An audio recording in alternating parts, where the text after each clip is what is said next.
గుంటూరు జిల్లా తెనాలిలోని కొల్లిపర గ్రామంలో కేడబ్ల్యూ కాల్వ మీద 419 లక్షల అంచనా వ్యయంతో హై లెవెల్ వంతెన నిర్మాణ పనులకు కేంద్ర మంత్రి పెమ్మసాని చంద్రశేఖర్, మంత్రి నాదెండ్ల మనోహర్, ఎమ్మెల్సీ ఆలపాటి రాజన్ ప్రసాద్ శంకుస్థాపన చేశారు. ఎన్నికల ముందు మనోహర్ ని గెలిపించాలని తాను కోరానని, ఆయన మంత్రి అవుతారని చెప్పానని కేంద్ర మంత్రి పెమ్మసాని చంద్రశేఖర్ గుర్తు చేశారు. గెలిచిన తర్వాత ఆయన నిధులు తెచ్చి అభివృద్ధి చేస్తున్నారన్నారు.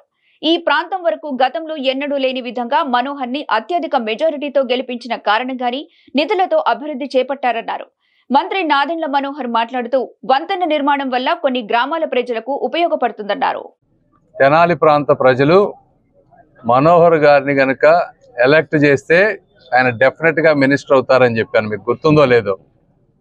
ఎందుకంటే ఆయన పవన్ కళ్యాణ్ గారి డైనింగ్ టేబుల్ దగ్గరికి వరకు వెళ్ళి ఈ ప్రాంతానికి నిధులు తీసుకొచ్చి తెనాలి అభివృద్ధి చెందుతుంది కాబట్టి తప్పనిసరిగా మీరు ఓటేయండి అంటే తెనాలి ప్రజలు కూడా ఆ రోజున అద్భుతమైన మెజారిటీ, చరిత్రలో లేని విధంగా 50,000 మెజారిటీతో గెలిపించారు. ఆ గెలిపించిన ఫలితం ఇప్పుడు మీరు చూసుకుంటా ఉంటే మొట్టమొదటిగా మన ప్రాంతంలో జాబ్ కార్డ్స్ తక్కువ ఉండటం వల్ల నరేగా 2 కోట్లే వచ్చినాయి మనకి. కొన్ని రాయలసీమ కానీ వేరే ప్రాంతాల్లో జాబ్ కార్డ్స్ ఎక్కువ ఉన్న దగ్గర 10, 15, 20 కోట్లు కూడా ఆ నియోజకవర్గాలకు వచ్చినాయి.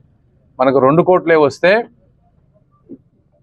మనోహర్ గారు వెళ్ళి పవన్ కళ్యాణ్ గారిని అడిగి మాకు 2 కోట్లు అంటే కష్టం అని చెప్పి మళ్ళీ 10 కోట్ల రూపాయలు గుంటూరు పార్లమెంటు, అందులో మెజారిటీ తెనాలికి ఉపయోగపడే విధంగా అందులో దాదాపు 7 కోట్లు వాడుకుంటాం. అంటే 10 + 2 12 కోట్ల రూపాయలు ఈ ప్రాంతానికి వచ్చినాయి.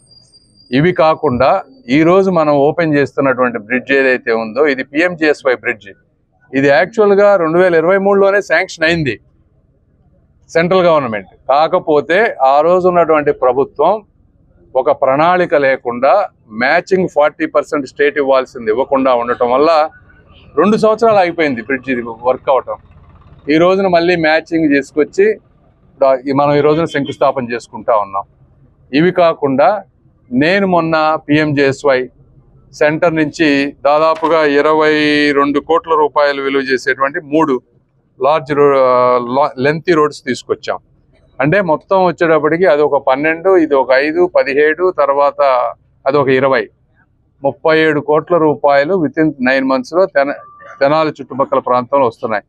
ఇవి కాకుండా మనోహర్ గారు ఇప్పుడే నాకు చెప్తా ఉన్నారు, ఇంకొక 10 నుంచి 20 కోట్ల రూపాయలు ఎట్టి పరిస్థితుల్లో తీసుకొచ్చి చుట్టుపక్కల ఉన్నటువంటి డొంక రోడ్లు అన్నీ కూడా ఫినిష్ చేసే బాధ్యత మనోహర్ గారు తీసుకోబోతా ఉన్నారు.